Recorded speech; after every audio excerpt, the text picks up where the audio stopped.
This conference will now be recorded. Okay, I have a list of the board of directors in alphabetical order by county. If when I call your name, if you'll just say if you're present. Harold Latham.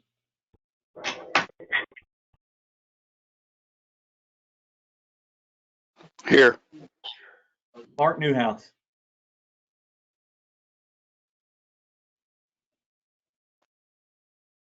Mark, can you hear us?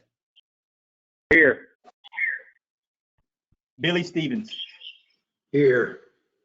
Mark Patterson. Here. Chuck Dodd. Here. David Gaddis. Here. And Mark Gibson will be unable to be with us today. So that's, we have 6 of the 7. We have a quorum. It looks like from the public here, we have Mr. Ryan Hamilton, who is a representative of Garden Design, who the permit's on today. We have Michelle Clark with Upper Trinity Regional Water District. And we also have Kristen and James on the phone as well. So with that, I just ask everybody that if you're not talking to please mute yourself. That way we don't get a lot of echo. And you'll see there on your screen, there's a little microphone down at the bottom left that you can click on and off to mute and unmute yourself. At this point, I am going to share my screen.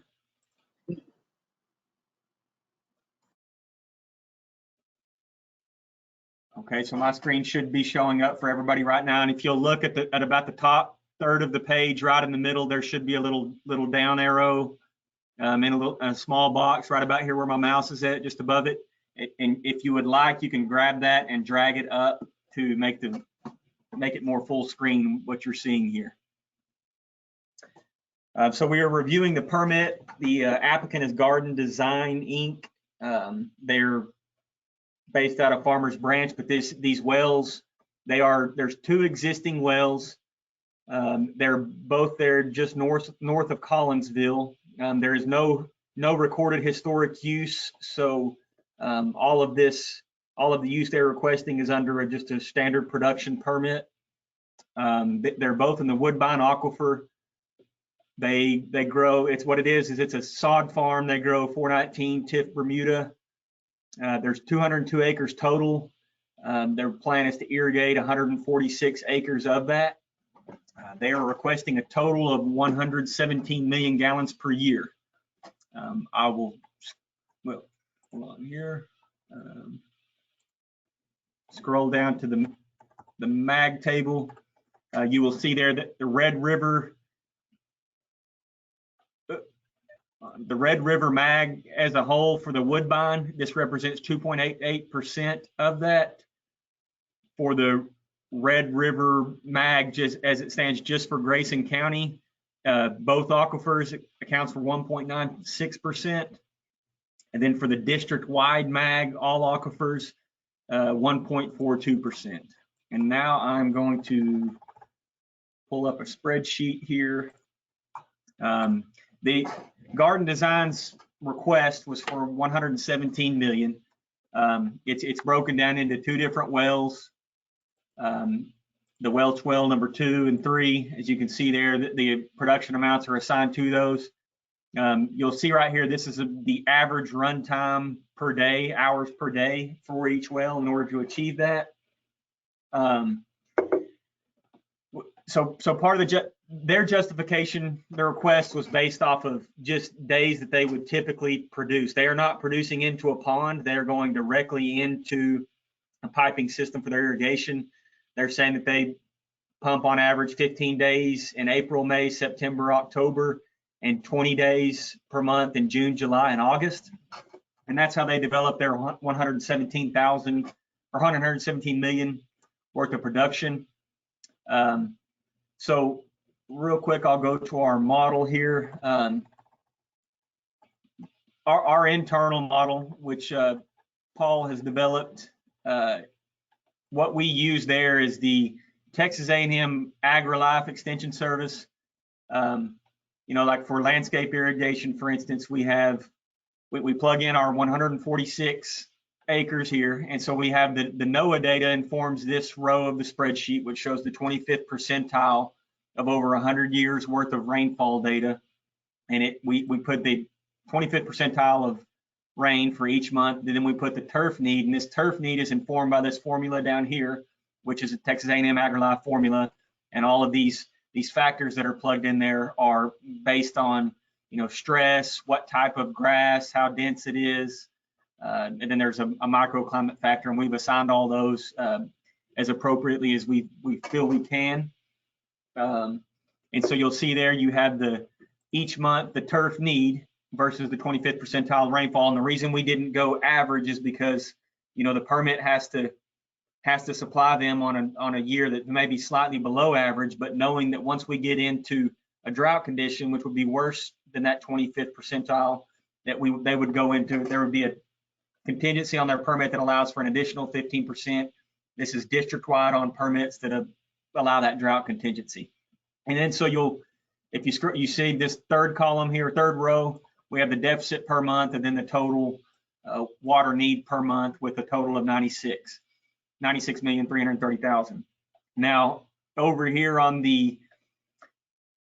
we also add in there for extra year for establishing turf. What we've seen a lot of is when we have somebody that's coming in with these formulas are based on an established sod, and obviously they're going to continue to be reestablishing sod. And so one thing that we've done in the past, or that we've done especially in North Texas, is that when they're putting in new sod, obviously it needs a lot more water for a short period of time in order to get that grass established.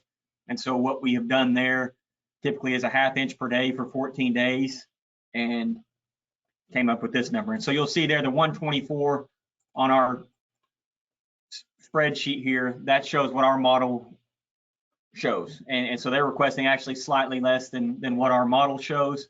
Another thing we did to further try to verify this is there's other sod farms that exist in the district. And if you'll see here, this is Garden Design. So this is our proposed permit. And then this is Tritex. This is an existing sod farm that's in the district. We got on Google Maps and estimated the total acreage of irrigated sod that they have. We have historic use on them dating back to when we began collecting meter readings. And so their historic use permit, their peak year over the last 6 years was 0.74 million gallons per acre per year. Garden Design is requesting 0.80. One of the differences there is that Tritex, they pump into a pond, and that pond collects at least some rainfall. We're not exactly sure on how much rainfall it collects, but a substantial amount, we believe, that might help account for that slightly more of need for the groundwater, because they're pumping it directly into their irrigation system as opposed to pumping it into a pond and then out into their irrigation system. That is, I guess that's really my intro explanation. Is there, also one thing, talked with President Patterson, and we are seeking third-party input on our model. Paul has actually already reached out to the Texas A&M AgriLife folks. I believe they're probably working from home, but hopefully we'll hear back from them soon. But what we're looking for is a third-party group to come in and look at our model and tell us what they think, make recommendations, or maybe even just build us a new model. We would like one for that takes into account, as Mark mentioned, soil conditions here, the blackland prairie clay versus sandy conditions. Obviously that has a big impact, but also for different types of uses, for landscape irrigation versus sod farming versus whatever, hay farming, whatever it may be. We would like them to help us with a model there. And we do believe that North Texas would be happy to split any costs associated with that. If there are costs associated with that, obviously we will come back to the board at the next meeting, or as soon as we have an estimate, to get your approval on before we would engage in anything like that. But I just wanted you to know that we are seeking third-party opinions on our model right now. So with that, I'll open up the floor to if there's any board members that have any discussion on this. Are these new wells? No, they are not. They're existing wells. This is a new owner of the existing wells. Have these But they- wells been used for irrigation in the past?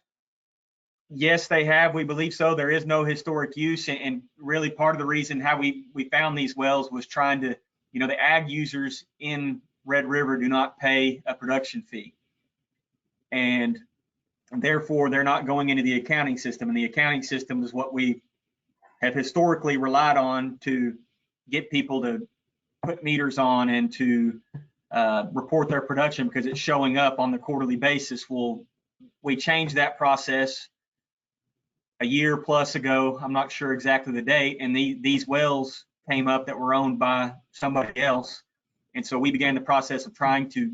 They needed to install their meters on the well and get these wells registered and start reporting.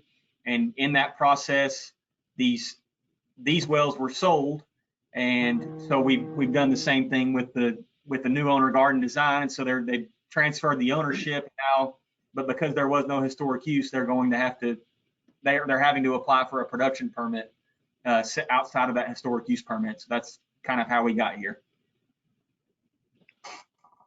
It's a lot of water. Do we have anything in our rules that require that there be no runoff? Yes, I mean beneficial use is defined in our rules, and Kristen, I'll defer to her or correct me where I'm wrong here, but beneficial use running off of the property constitutes waste. I guess waste is defined in our rules also, and if water is leaving the property, that is considered a waste.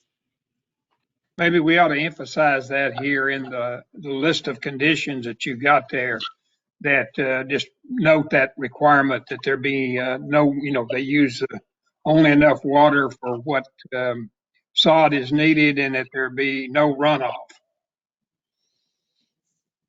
I certainly, Kristen, is that?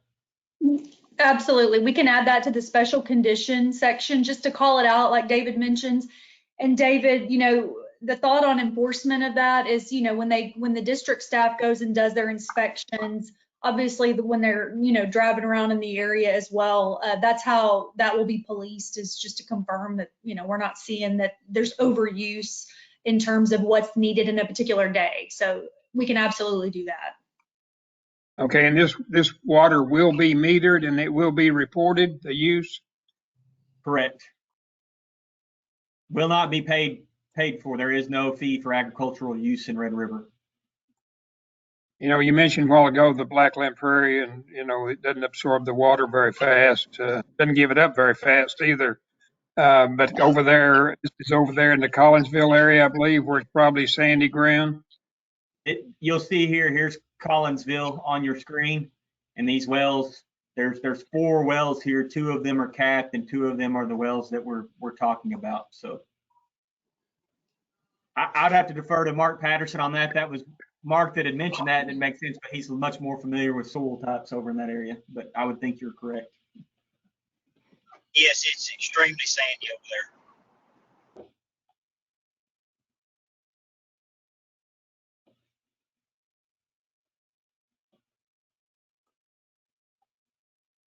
Are there any other comments from the board on this? And as when the board is done, we can open it up for public comment. But just want to make sure there's no more comments from the board before we move to the next item. Okay, moving into public comment here. Does anybody from the public have anything they'd like to add to this?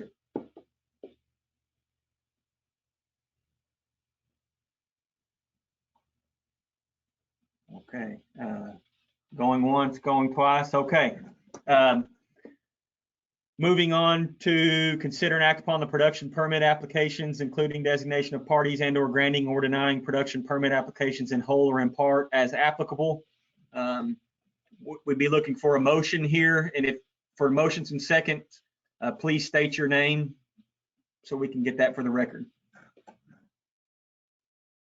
David Gaddis, I make a motion that we approve it with the additional comment about no runoff water. Billy Stevens, second. Okay, roll call. Or is there any further discussion on that before we vote? Hearing none. Harold Latham, I vote in favor. Mark Newhouse, In favor. Billy Stevens, In favor. Mark Patterson, In favor. Chuck Dodd, In favor. David Gaddis. In favor.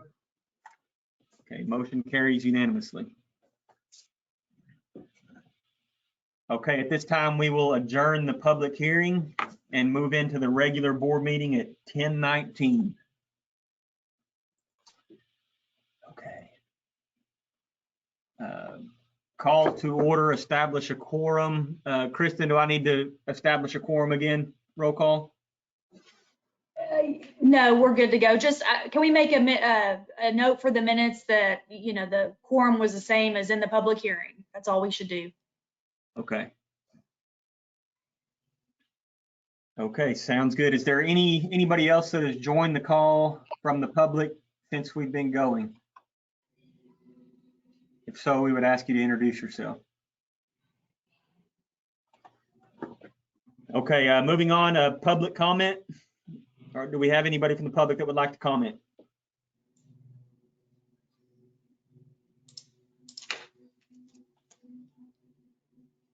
Hearing none, moving on to item 3, consider and act upon approval of minutes of the February 2020 meeting.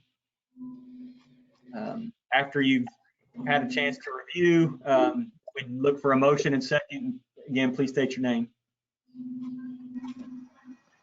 Chuck Dodd, I make a motion that they be approved. David Gaddis, second. Discussion. Okay, Harold Latham, I approve. Mark Newhouse, I approve. Billy Stevens, Approve. Mark Patterson, I approve. Chuck Dodd, Approve. David Gaddis. Approve. Okay, motion carries unanimously. Moving on to item number 4, review and approval of monthly invoices. You can see on my screen here, this is the resolution for our monthly invoices. Obviously, we didn't have a March meeting, so this represents 2 months. One of the items that may look a little out of the, well, it's not really out of the ordinary, but the North Texas GCD first quarter GMA fees, those include, obviously James Beach, our hydrogeologist, our consultant. He also won the contract for GMA 8, and North Texas GCD pays those and then turns around and bills all of the other districts within the GMA 8 their pro rata share. And so that's all included in that item also.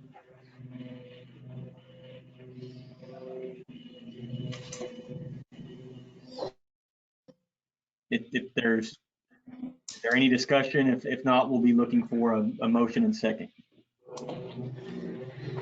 Billy Stevens, I approve. Motion to approve, Billy Stevens. Do we have a second?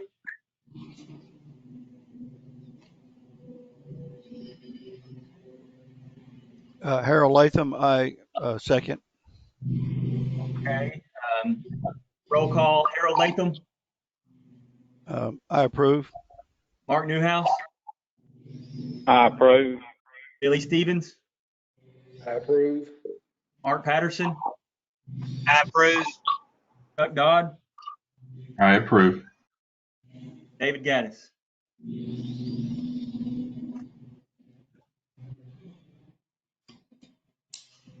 David, can you hear us? I approve. I approve. Good deal. Thank you, David. Okay, motion carries unanimously. Moving on to item number 5, receive monthly financial information. You have up on your screen the balance sheet as of March 31. You'll see in cash and in our First United, we have $263,065.33. Total invested at $200,000. We do not have a quarterly investment report on this agenda. We're planning to do it next month. The reason being is because interest rates have varied so much during this last month or two that we did not feel comfortable estimating on what these interest rates were, especially the variable ones. Let's see here. Then moving on to our profit and loss budget versus actual. You'll see there we still have not, we've collected less than 2% of our revenue, but just keep in mind that the revenue for the first quarter production will not start showing up until May.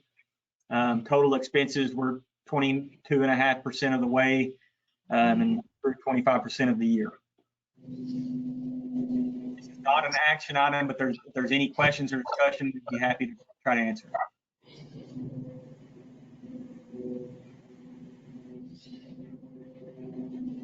Hearing none, moving on to receive quarterly report on management plan. I had a question. Yes. Why is the 61% there? Any particular reason for running over on expenses there on an average basis? Are you talking on contract services? Yes.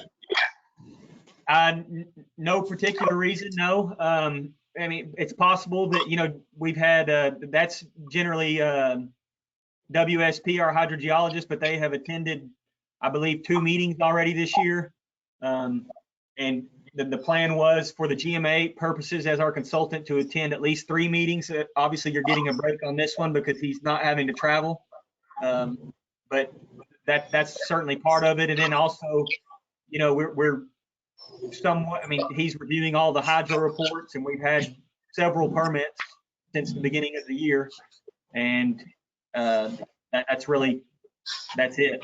And I expect that closer to balance out going forward.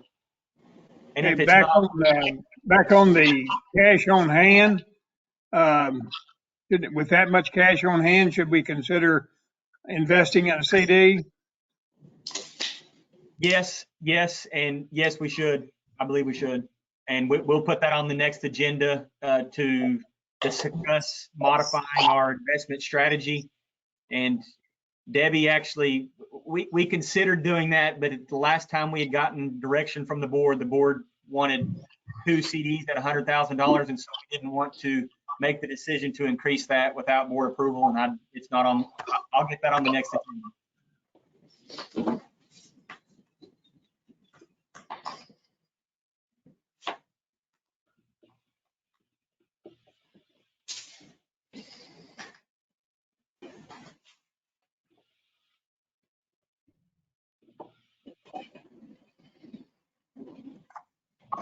Any further discussion on that before we move to item 6?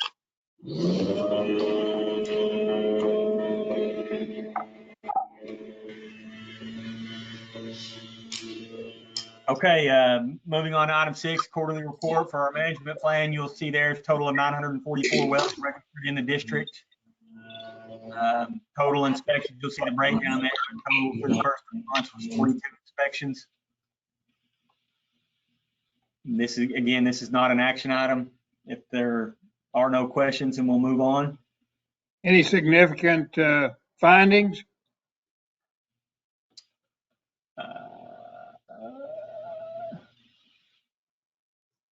Not to my recollection. I mean, a lot of these are meter reseals, coordinate correction type visits, flow tests. We obviously have had some issue getting flow tests. Seems to be going pretty good in Red River, but it's just trying to get the drillers used to meeting us out there when all that's said and done. So there's been a lot more effort on the front end, and hopefully we'll have 6 months from now getting flow tests done. Obviously, our rules document that we talked about last month, we're looking at trying to put a little teeth in the rules so we can get those flow tests in a timely manner, but nothing significant to this point that I can recall anyway.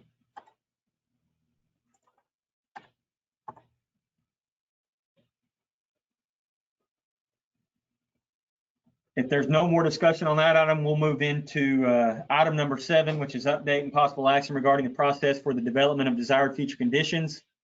Really, the only report I have there is that we plan to meet on May 15th.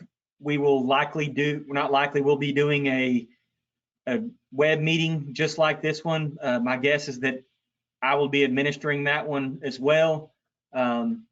This is a good meeting to attend for the board that have never had the opportunity. It's a long way to drive down to Cleveland, but obviously if there was ever one to attend, this might be a good one. You don't have to drive. So that'll be on May 15th at 10 o'clock.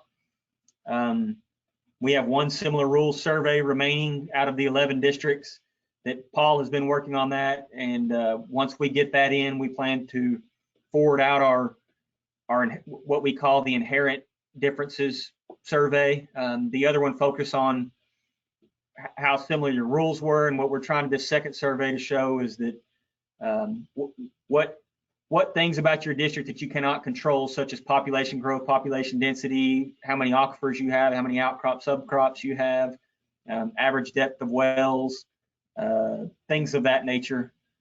So we're working on that right now. We'll provide updates as we have more. And James, Kristen, David, Harold, do y'all have anything to add to that? Nothing here for me. David, no. Yeah, we can. Harold, no. We're still getting a few requests for changes to the modeling, so that's continuing, and we'll give an update on that in May at the May meeting. So at this point, I'm turned over the presentation to James, and his screen will appear here soon.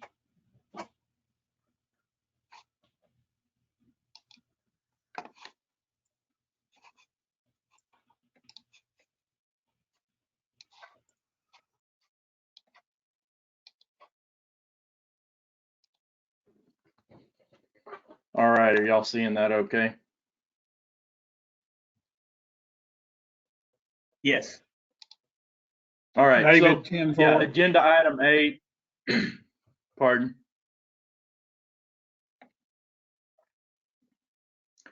Agenda item 8, we're going through the last 3 factors of the 9 factors which GCDs are required to review and consider in determining their desired future conditions. In November, we talked about the first 3. In February, we talked about the next 3, which I think everybody was here pretty much for that. Today, we're talking about socioeconomic impacts, DFC feasibility, and we can talk about any other relevant information, but I'm not going to present anything there. So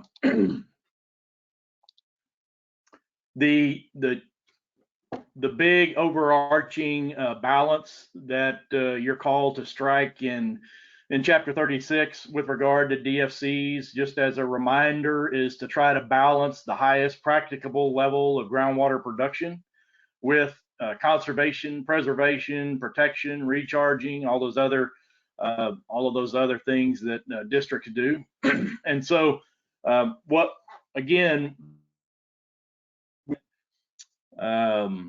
modeling in regards to changes to Red River, there were some changes to pumping and Upper Trinity GCD, and so at the May meeting we'll talk about those. But in the last round of planning, there was quite a bit of modeling done and a lot of thought put into how to strike this balance between making more water available and making sure that everybody can tap into the aquifers that are beneath their property and their water rights versus long-term conservation and preservation. So we'll talk a little bit more about that as we step through. And one of the topics today is socioeconomic impacts. The it's very difficult to tie together all of the facets of economic impacts of the decisions on the regarding the desired future conditions in the current explanatory report, which we're updating in this round of planning, that we'll be talking about again at the May 15th meeting. The current explanatory report points to regional water planning area reports that the Water Development Board develops to indicate what the monetary impact, economic impacts of not achieving the water plan, not making sure that there's enough water available for economic growth. And so that's what you see here on the right. This is just an example from Region G, which is to the south of y'all and kind of central to in the GMA 8 area. And so that is just an example, not very relevant to specific groundwater issues in Red River GCD, but it is because this the grand overview of economic impacts of DFC decisions is a little difficult. That's what's currently included in the explanatory report. I think everybody is aware of the difficulties of doing any kind of economic development, industrial, residential, whatever the case might be, if you don't have water. And so everybody knows that practically this was just this is one way that the Water Development Board puts numbers to that for the regional water planning process, which is a little bit different, but somewhat connected to the joint groundwater planning process, which is what we're going through. Obviously, you're all aware of the water level declines that have occurred in the Trinity Aquifer, mainly to the south of y'all, but it also affects you, and there has been water level declines already in those aquifers. In the last round of planning, one of the real detailed assessments that we did, and Drew remembers this, and there were some of y'all that were on the DFC committee that remember some of these runs. This is just an example of one of the runs we did for the Woodbine Aquifer, whereby we looked at the public water supply wells that exist today, and we said, okay, if we assume that pumping is almost twice of what it is today, how are those wells going to be impacted? And this again is just the wells in the Woodbine. And what we see here is an interim run. It wasn't the final run and what the DFCs were selected as, but it was a run that indicated kind of the cause and effect of making this assumption for pumpage in Red River and beyond. The wells in purple there are the dry wells that would occur in 2070, or the water levels would have dropped below where a pump could be dropped to. And it doesn't necessarily mean that the aquifer is dry. It just means that there's serious impact to those existing wells. And so one of the factors that we looked at as we stepped through that process of doing a lot of runs with the model and seeing the cause and effect that each one of those assumptions had was this was our most aggressive pumping run for the most part. And so what you can see is that on the southern part of the county in the Woodbine, we were having some significant impact and quite a few highly impacted wells. And so there were other runs done to look at less production. Here's an example of the results of a run, what we call 6.2, which is 1.3 times the current pumping, and this is more in line with where the DFC and the projected pumping that was and the impacts from that pumping ended up with in the current DFC. And again, those of you on the DFC committee remember kind of some of these iterations we went back and forth with, and really struggling to find that balance of higher pumping and giving everybody a lot more water and making more water available versus trying to conserve and make sure that we protect existing wells. And so here is just the results of one of those, scenarios where we're showing impact to the wells in 2070.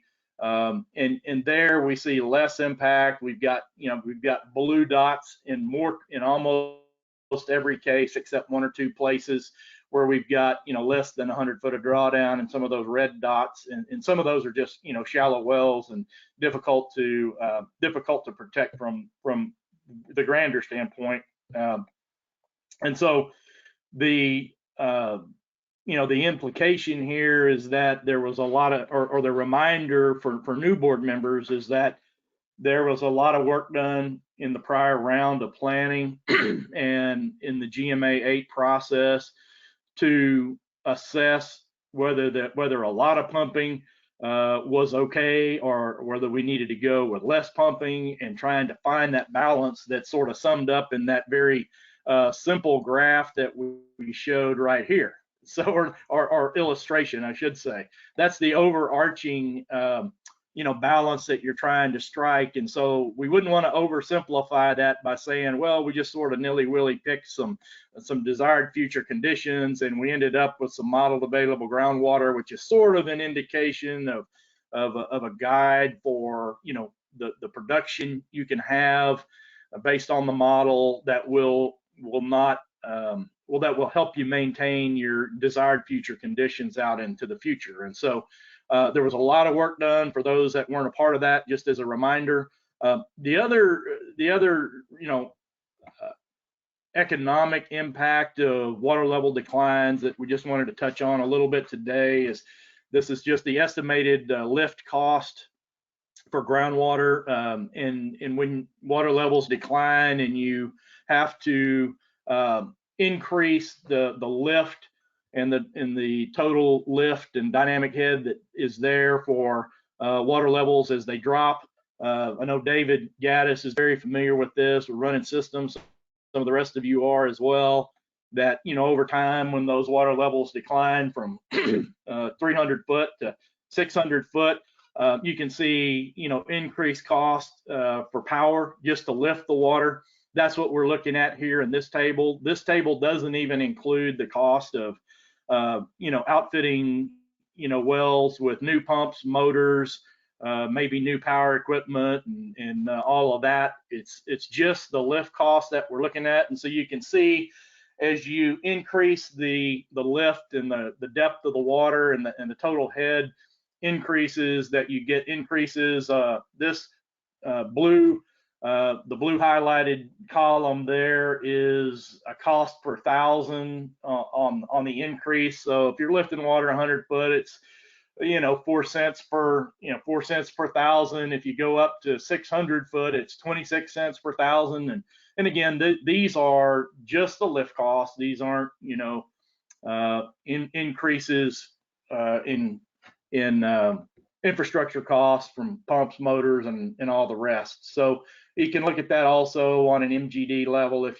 These are annual costs that you would incur from, and this is what a water supply corporation or a city might run into as far as lift cost as water levels decline, and you can kind of see that cost increasing on this is an annual number from a 5 MGD example. So here we just made some assumptions about kilowatt hour power cost. I think is 12 cents, and pump motor efficiencies together here 74%. So for David and the rest of the engineers, y'all can understand the numbers behind here. But that's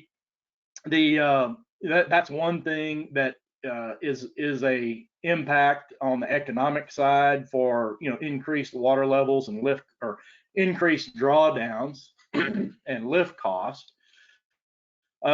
If you recall, what we did, most of y'all have seen this graph before. We've talked about it from the standpoint of private property rights, and we'll talk a little bit more about the overlap of private property rights and socioeconomic impacts in a little bit.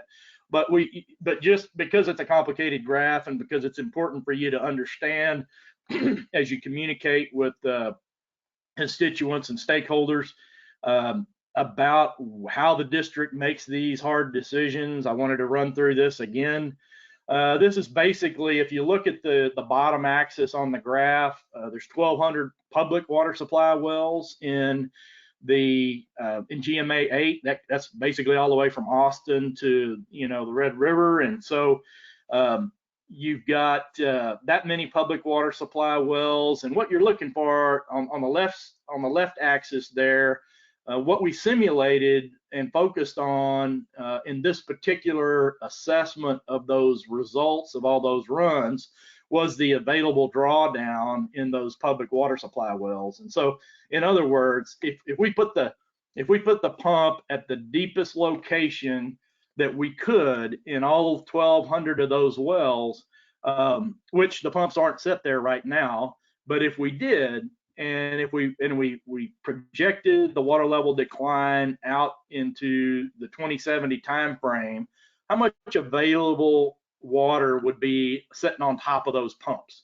And so what you see with the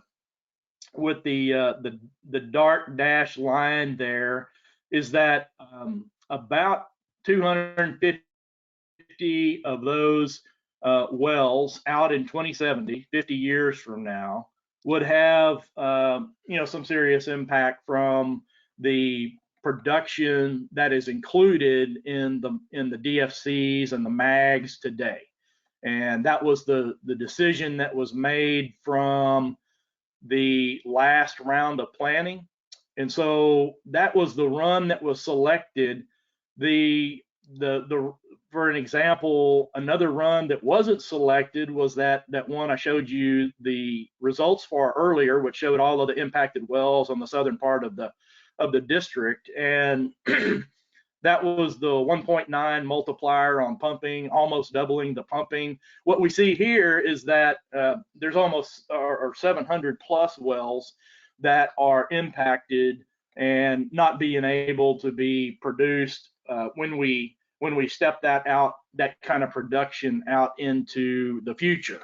And so this was one decision point that the districts used, and we had produced these graphs, and then we produced the same graph for each district, and the districts decided together at GMA 8 that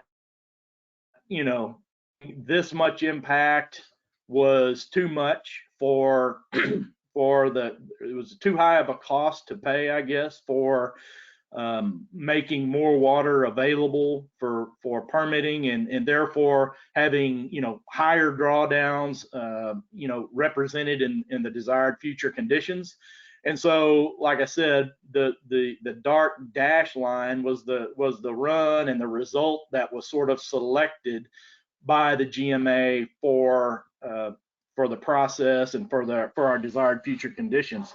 So one of the other balancing things that I like to point out about the graph, I don't know if can you see my pointer, Drew? Yes, we can. Okay, so if you can see my pointer over here, one of the things that we realized is that if we decrease the pumping, by about 30%, we get this yellow line right here, and we still have over 100 and probably 150 of those wells that are seriously impacted, even if we don't increase pumping or even maintain pumping at the level we have today. If we increase that to about 1, and then 1.2, and then 1.3, then we move over to the dark dash line with about 1.3 or something like that. So what we realized with that was that, by over conserving, we don't necessarily maintain even all of the wells that we have today, and that some of those wells may have to be re-drilled, or they may be in areas where there's going to be some impact that they have to mitigate another way. And so the balance for GMA 8 again was to say, okay, we could have potential impacts to historic uses, to water supply corporations, to cities that are depending on this water. If we cut back on pumping and project, less impact on the aquifer, but we don't. But we're having a serious impact potentially on some communities and water supplies there.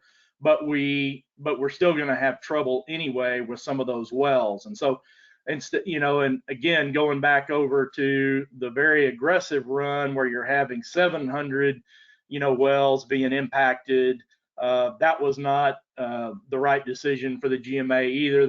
They decided on having, a balance of trying to allow for some moderate growth in groundwater production to meet current and new needs, but not to be so aggressive that they have serious impacts on existing resources. So that was a big discussion about a lot of modeling that went on last time, but I think it's important for new members to be able to kind of have the context of this discussion as you're talking to stakeholders and voters out there, wondering, what the district is doing and how they make their decisions, and this whole joint planning process and the GMA 8 process comes back to y'all in some very practical ways with regard to groundwater management. We kind of illustrate that. Go ahead. Question? Yes. It's David Gaddis. Question. On the graph we were looking at there, on what I'm seeing on my screen, is that Woodbine and Trinity Wells, or what is that? Yes, sir. That's everything combined. Thank you. Now, when we were looking at these two graphs, this one was the Woodbine only. So we're looking at Woodbine wells only there. And then these are the Trinity Antlers wells that we were looking at in that particular graph. But in the graph that we're showing here, that's everything combined.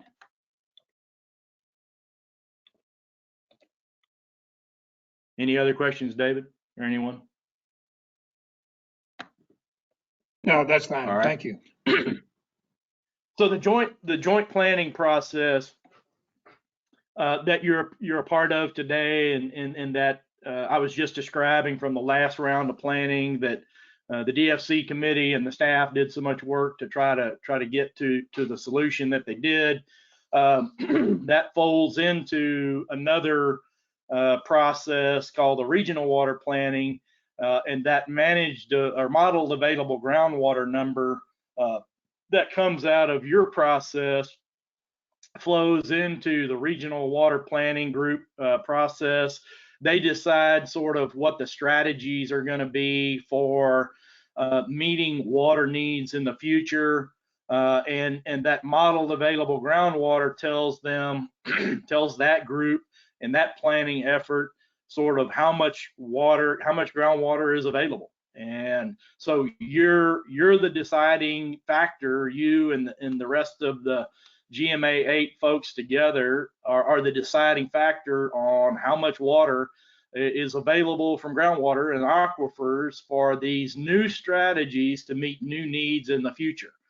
And so, what I say all the time is, those strategies then are approved by the Water Development Board, and any entities that want to go to the Water Development Board for funding and sometimes get reduced.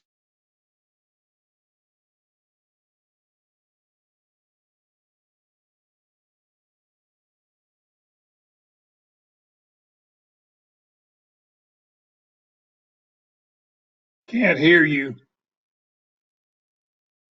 James, we lost you there.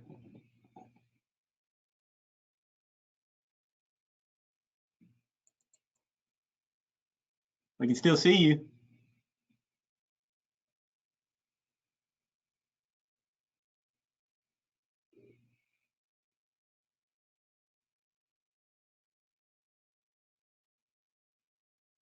Still can't hear you.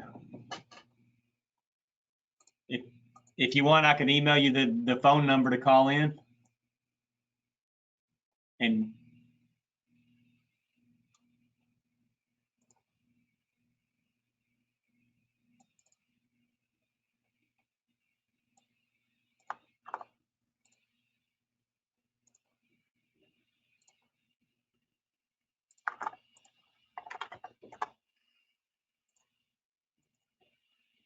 just emailed it to you.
Can you hear me now?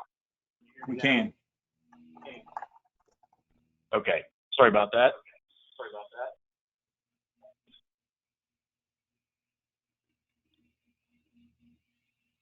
Let's see if I can.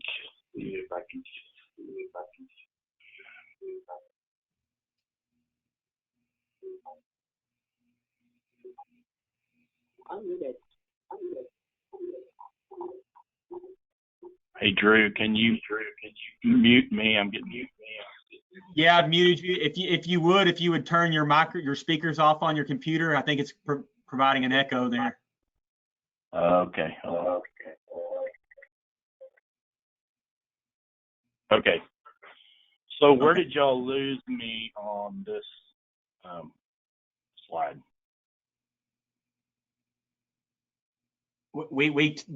I'm not exactly sure, but you didn't talk, but maybe 15 seconds. Okay.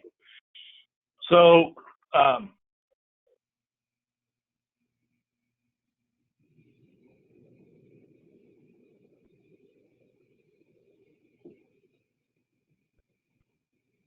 the joint planning process that you're a part of right now is deciding what the DFC and the MAG is. And so that process is important because those modeled available groundwaters, the MAG numbers that we have here, are used in another process called the regional water planning process. And those modeled available groundwater numbers indicate to that planning group what strategies can potentially rely on groundwater as a source or a supply for the future. And so those strategies get approved by the Water Development Board, and the money is made available for those strategies as, if the entities are seeking funding at a lower interest rate, et cetera. And so it's important to remember that if those strategies are out there and there is a need for more water that isn't represented in the current model available groundwater, that entities get involved and get back over to the process and provide input to the joint groundwater planning process, which you're, implementing today through these kinds of discussions. So let me pause for a second. Can y'all all hear me okay? Yes. Okay. All right. Moving on. So I talked before a little bit about private property rights and socioeconomic issues and how they're intertwined. The balancing act is, as we look across the state, I don't think that the conversation is maybe as strong in Red River area as it is in some other parts of the state. But the big discussion in other areas is people are needing to use a lot of groundwater. They don't have a whole lot of surface water options, or even if they do, they feel like they want to have full access to aquifers and have a lot of water available for the future there. And then they're balancing that with socioeconomic issues such as, a lot of drawdown, higher lift costs, potentially increasing the number of wells in an aquifer to produce the same amount of water because of capacity declines. And so there's a lot of discussion about balancing those existing uses with projected future uses. There's investment-backed expectations from folks that have drilled wells, put a lot of infrastructure into those types of structures and strategies, and trying to balance that with property owners in a GCD that may be looking to develop their groundwater in the future, and trying to balance those existing uses with future uses. And in Red River you have access to quite a bit of surface water and a lot of infrastructure to continue to make that available.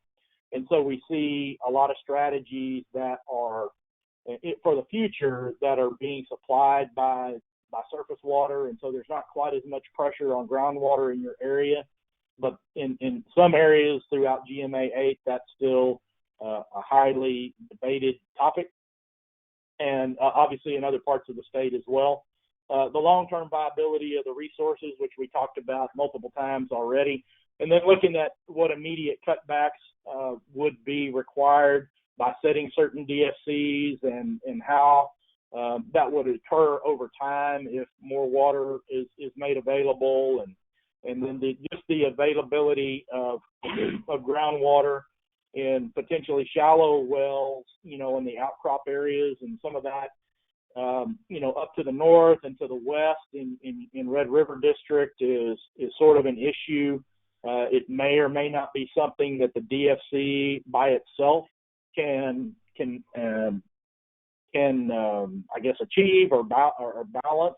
There may need to be some more local assessments done there and follow up on some of that. But in general, trying to strike a balance and make sure that those outcrop areas that maybe don't have surface water options can rely on their wells. That's a consideration. And then economic consequences for existing users, and what we talked about earlier with all those public water supply wells, industrial wells, irrigation wells that would need to drop their pumps and maybe reconfigure or drill new wells, versus the economic consequences of someone coming in for a permit 5 or 10 or 20 years from now and potentially not being able to have as much water available for those permits, or having, across the board cutbacks for everybody. That's sort of another balancing act that you're having to do as a district.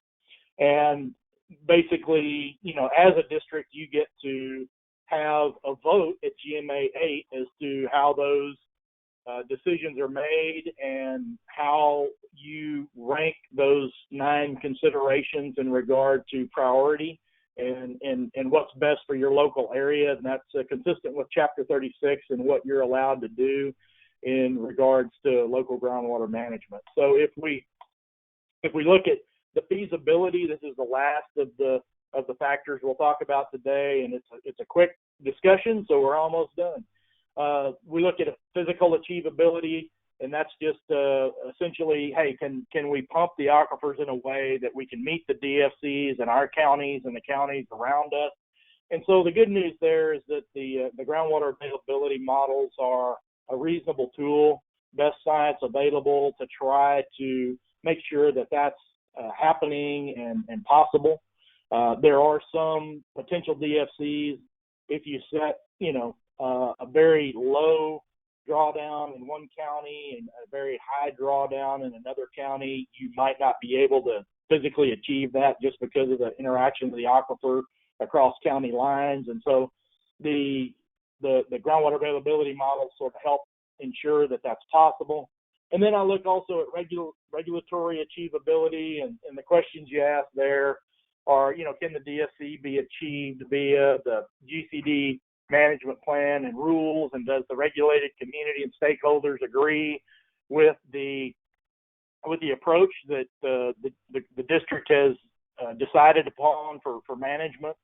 And, y'all are in a good place at Red River that you've implemented rules, you've had public hearings, you've gotten feedback from the community, the regulated community, the drillers, and all of the folks that have been noticed and have commented on your management plan and rules. And so all that works together well and allows you to, manage the aquifer with the interplay of those DFCs, management plan and rules. And then as we go, to a little bit more detailed, discussion, you've also got, DFCs and MAGs that are being developed in this process, and that develops a platform for your management plan and rules, which you've worked through.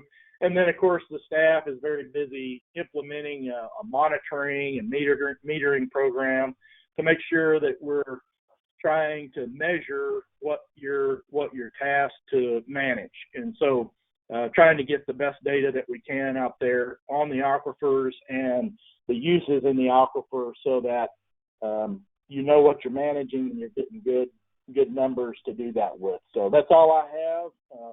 I'll open up for questions. All of our modeling, it leaves out the last economic downturn because we're doing this after that. And now we're in another economic downturn. And it appears that there may be future similar economic downturns. So I don't know if there's been any discussion about trying to factor that into this overall process or not. It's probably too early at this time, but just a thought. Yeah, certainly something to consider with time, especially if we see impacts to growth or projected growth. I would think that might have some that may need to be considered in a more significant way. I think what I say about water, groundwater and the economy is generally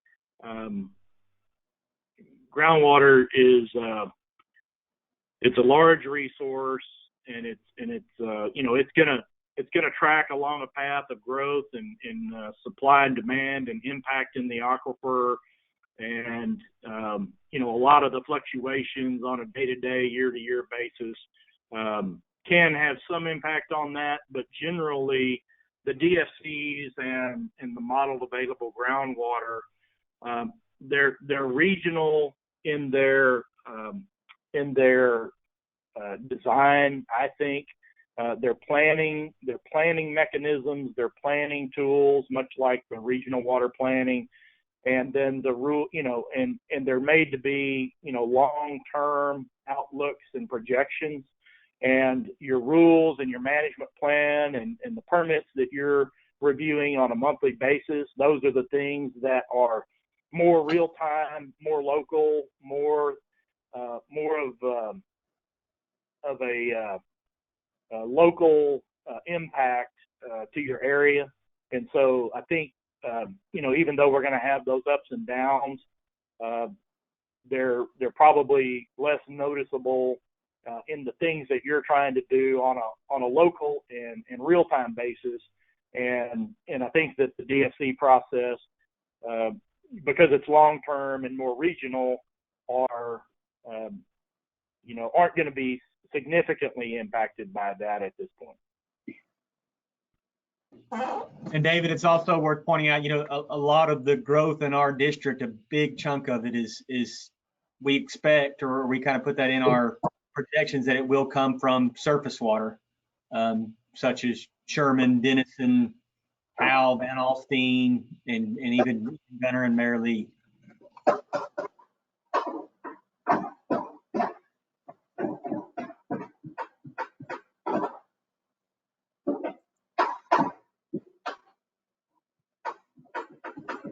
right, any more questions Thank you. for James before Appreciate we it. move on Sorry to item? about the tech.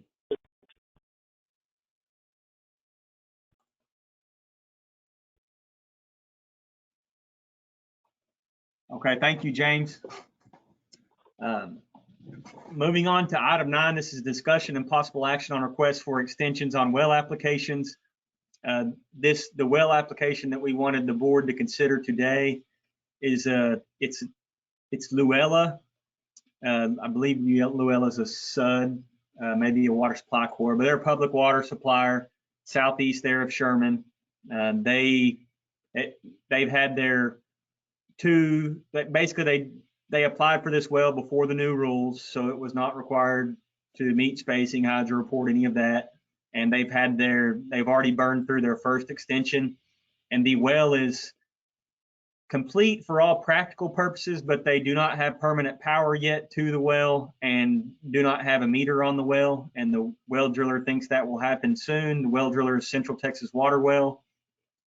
And we were just coming to the board to request on their behalf an extension, another 365-day extension. We don't anticipate it taking anywhere near that amount of time to get this done, but just another extension.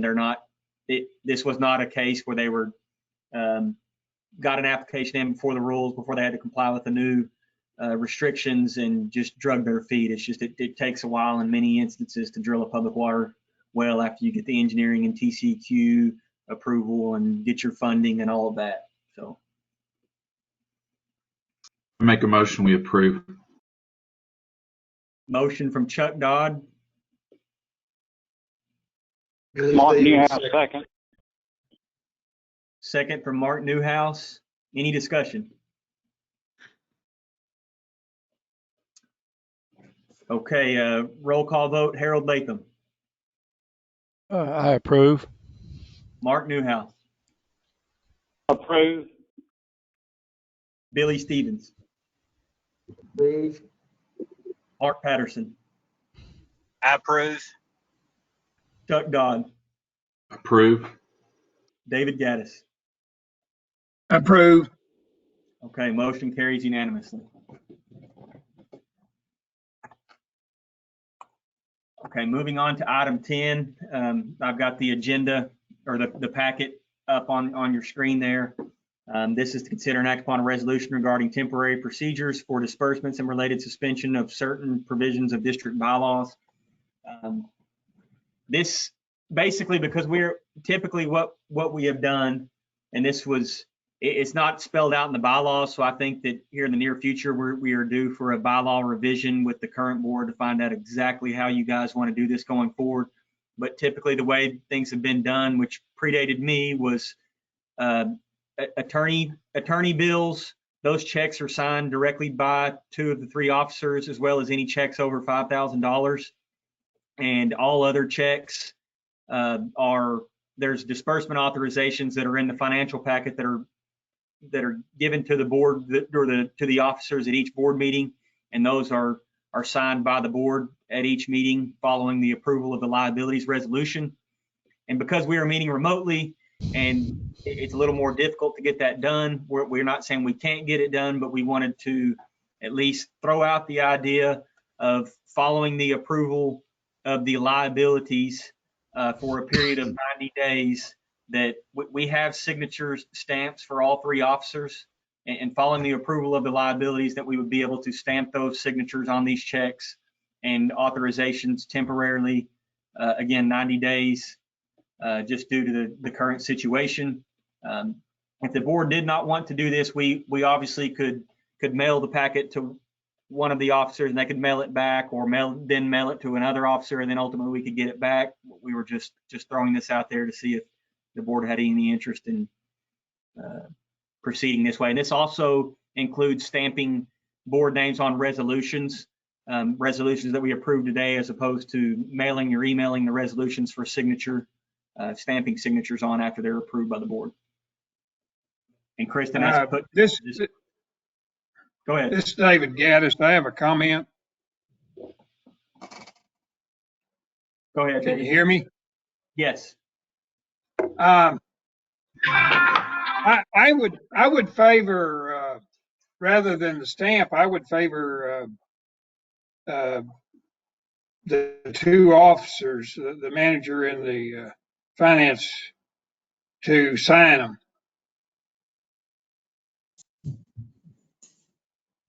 That would not be a problem. Of course, I would prefer that over putting the board stamp on it.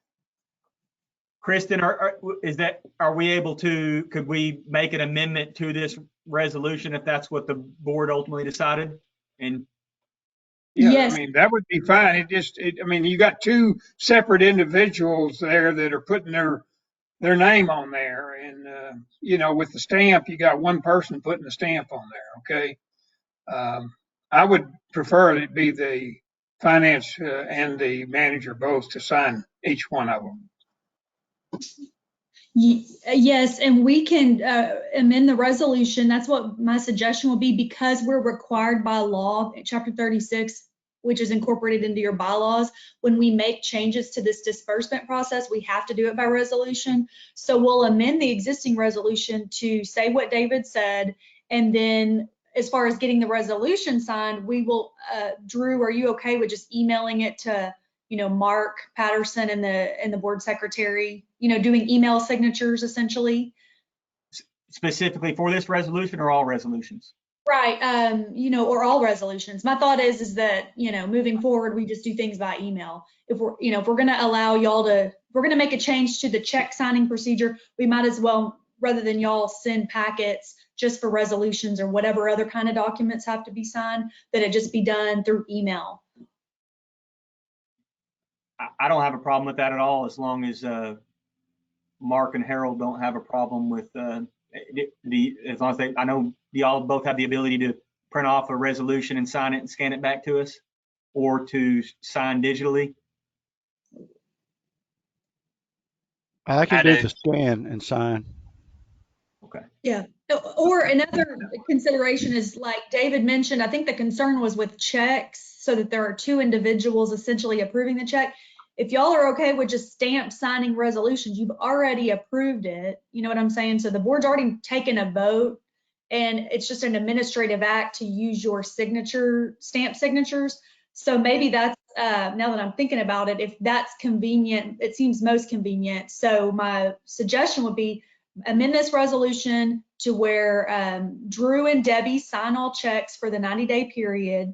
And then as far as any other documents that have to be signed, after a board approval, the stamp signatures are used.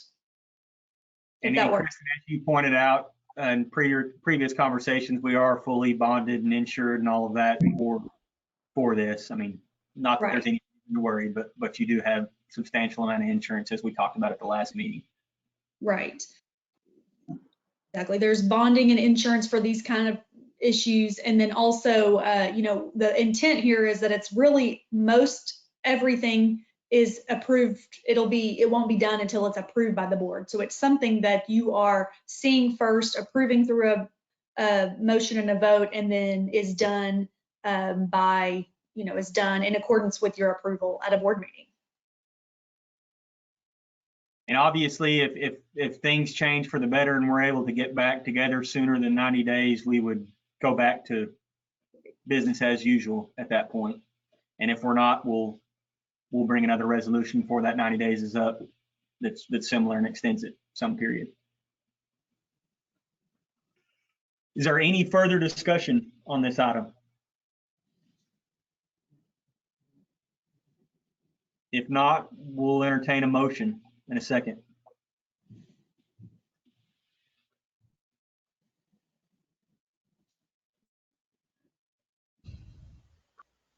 I so move.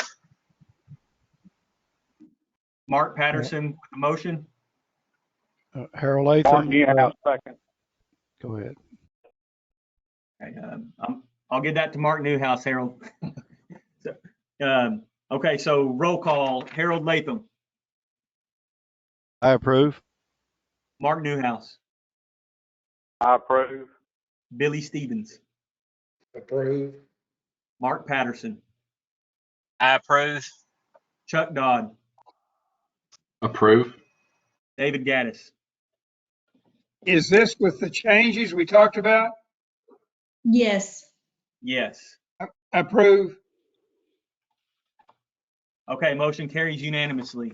Moving on to item 11. There is not, we sent out a confidential memo to the board on this issue.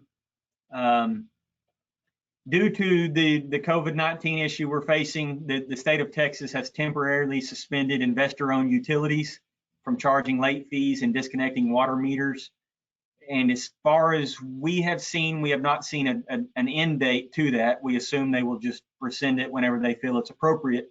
Some of you may know otherwise, but bottom line is investor-owned utilities have been prevented from doing that. And then many of the cities have and other public water suppliers have followed suit, whether that be just suspending late fees or maybe in some cases both.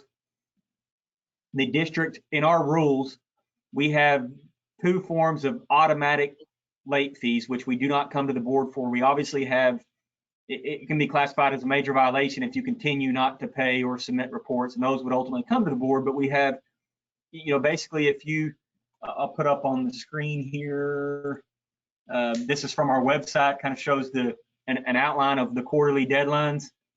So like for the first quarter, for instance, if you did not submit a meter reading by April 30th, your account would automatically be applied a $50 late fee, and that is not per well, it's per account. If your payments are not received by May 30th, then you have a 15% late fee of whatever your total bill was. You get 15% additional applied to that. And again, this is just automatic applied in the accounting department without coming to the board. And staff did not have a recommendation on this. We just wanted to bring it to the board's attention and see if there was any interest in implementing some portion of that, or if we want to just continue business as usual. I have a recommendation. David Gaddis. I would recommend that we suspend the 15% and we not suspend the $50. Is that in the form of a motion? So moved. And Drew, and David, just to make clear, and you may have mentioned this, but this would just apply for this quarter, right? This quarter. Yeah, that good point, Kristen. It would be easy if we wanted to, as you can see there, we have April 30th and May 30th, and I would be shocked if we do not have a meeting before July 30th, whether it's online or in person. But David, if you wanted to, you could make that motion just for the first quarter, and we'll reevaluate when the second quarter comes up, or before the second quarter deadlines come up. Yeah, I would make it temporary for 90 days, okay? 1 quarter. Okay. Do we have a second? This is Harold Latham. I second it. Is there any further discussion on this before this item is voted on?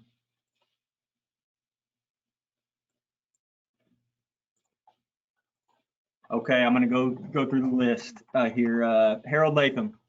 I approve. Mark Newhouse. I approve. Billy Stevens. Approve. Mark Patterson. I approve. Chuck Dodd. Approve. David Gaddis.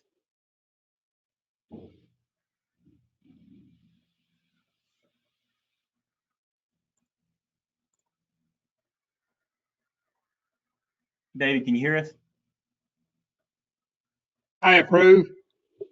Okay, motion carries unanimously. Again, we're unless you guys tell us otherwise, our plan is not to shout this from the rooftops. We'll just kind of take this into account for our own internal procedures.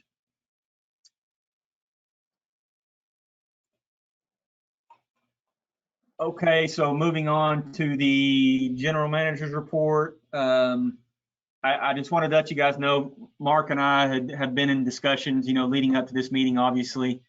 As you'll recall, at the last meeting, we went over the rules and management plan, not in the public hearing format, and the board requested for us to make some changes and resend those out, to specifically the rules, and we would review them at a future meeting.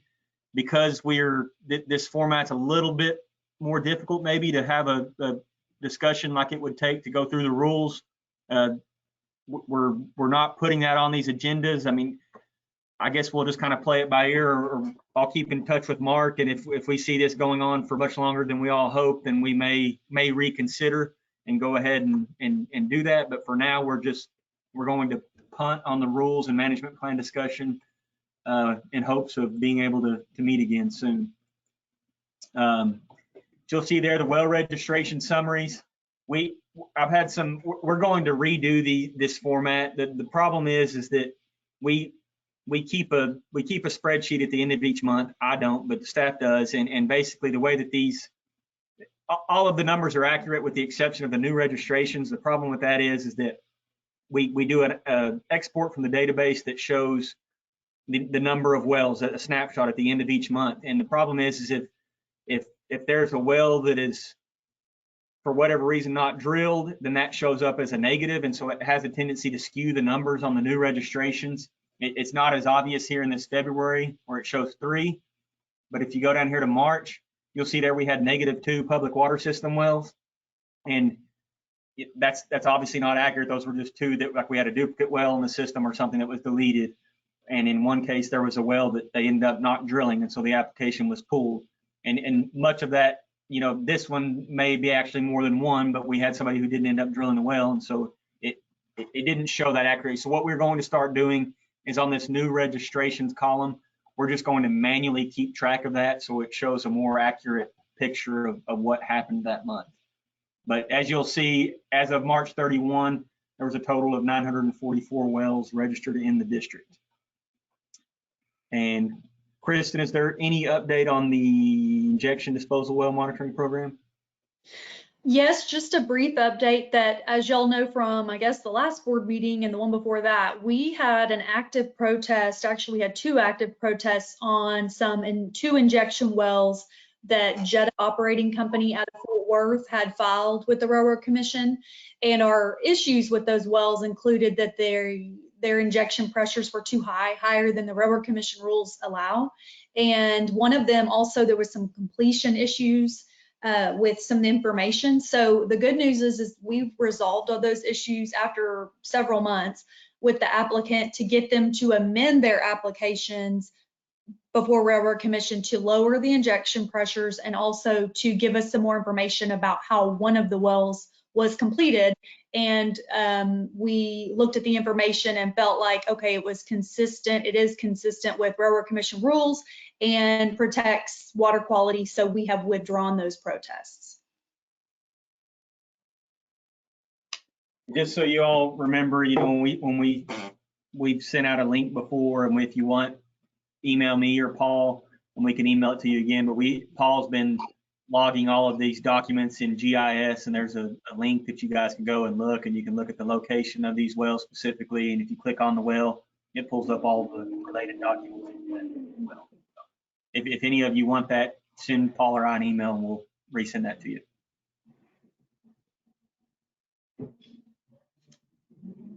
And now moving on to open forum / discussion of new business for future meeting agendas. Did this format tend to work for everybody? David, I see you talking, but we can't hear you.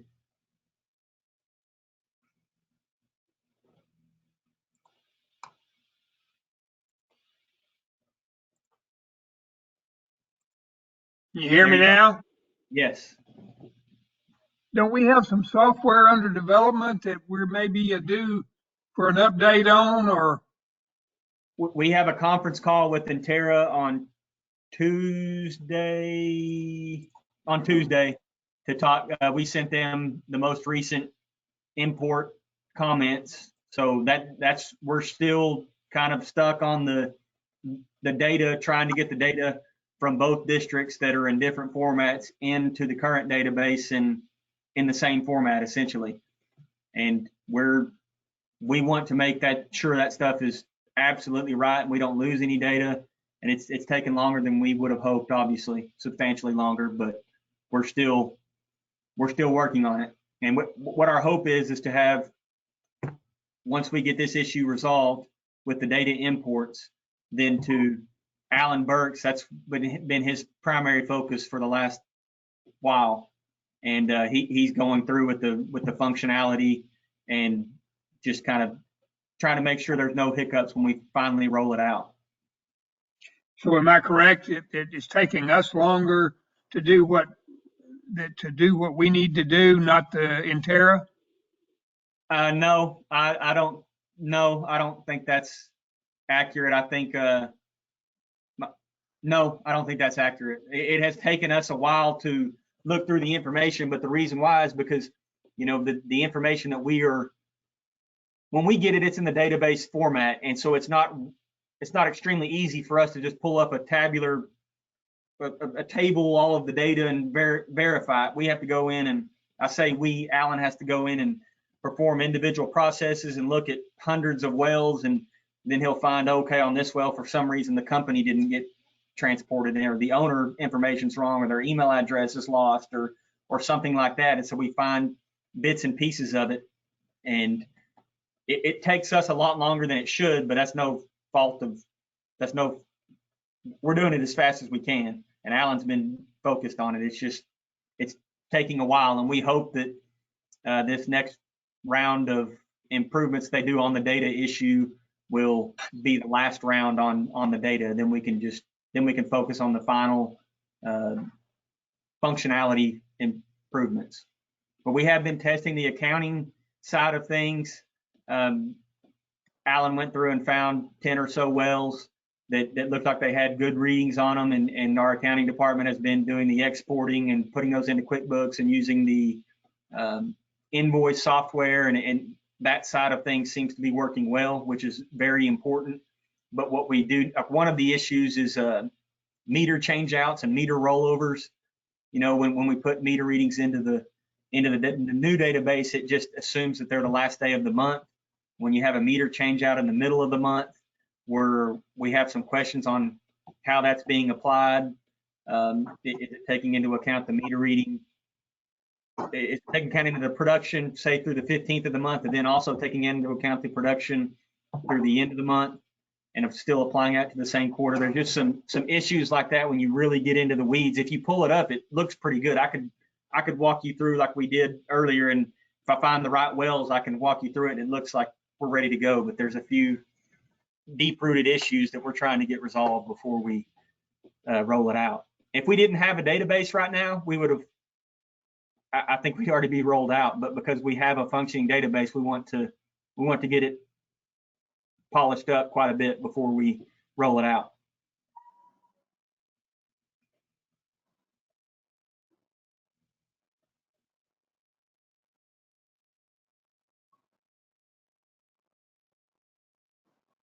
Any further discussion on that or any other items?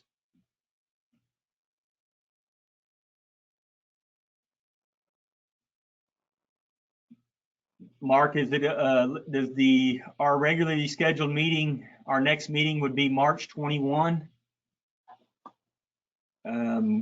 We'll obviously, we know about 10 days in advance whether or not we're going to have a permit on the agenda, and so we can give you guys ample notice if for whatever reason that meeting needs to be canceled. But does that 21st date generally work for the board?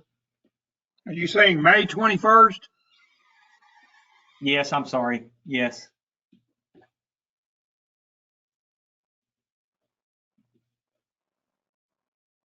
Yeah, let's just do what we've been doing. We'll tentatively mark it down, and we'll see what we have to do.